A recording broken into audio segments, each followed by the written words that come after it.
बंधुगण आज आम भिडियो माध्यम जानिबा तुलसी पत्रर केउ गुण अछि जहाँकि आपणकर बहुत समस्या दूर करदेव।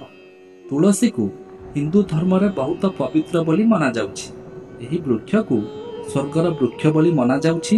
एही तुलसीर गछ घरे रहिले शुभ बोली मना जाए। तेणु हिंदू धर्मर समस्तक घरे एही वृक्ष रही थाए। हिंदू धर्म अनुसार तुलसी वृक्ष को निज घरर चहुरा माँ वृंदावती आखपाखे लगा जाए और यार पूजा अर्चना मध्य करा जाए। केबे हेले आपण चहुरा रे अगाधुआ स्पर्श करंतु नहीं किंबा चहुरा को न गाधोईकी तुलसी पत्र छिंडातु नहीं। भगवान विष्णु को तुलसी रे पूजा न कले पूजा संपूर्ण होई न थाए। तुलसी को धार्मिक दृष्टि नुहे वैज्ञानिक दृष्टि मध्य शुभ मना जाउछि। तुलसी मंगल ग्रह सह जोड़ी होई रहिछि। जेउ लोक तुलसीर पत्र सेवन करुछंती तांकु केउ प्रकारर शारीरिक समस्या हुए नहीं।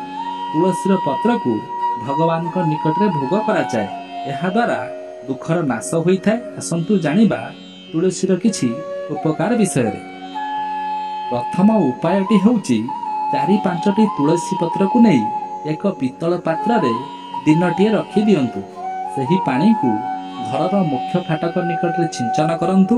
एहा द्वारा घरर नकारात्मक घटना दूर हेबो। जदि केही माता पिता पिला मानक जिदियापण जोगु चिंतित अछंती तेबे पूर्व दिगरु तुलसीर 3टी पत्र को तांकु खुआइयाकु दियंतु। देखिबे दोष दूर होई जिवो। एही सबु समस्या तुलसी पत्र द्वारा बहुत समस्या दूर होई परिबो। जदि आपणकर शिशु को सबु समय थंडा धरुची और काश हेउची किंबा से सबु समय कांदुची ताकु महू सहित गोटे तुलसी पत्र खुआइयाकु दियंतु। जदि छुआ बहुत छोट ताहले आपण तुलसी पत्र गोटे को बाटी अल्प महुरे मिसाइकी ताकु चटेई दियंतु। देखिबे थंडा छाड़ी जिवो। बहुत बड़ बड़ लोकंकर काश समस्या देखा देई थाए। आपण गरम पानी रे तुलसीर किछि पत्र फुटाई ठंडा करी धीरे धीरे दिन सारा पियंतु। एहा आपणकर काश समस्या दूर करदेव।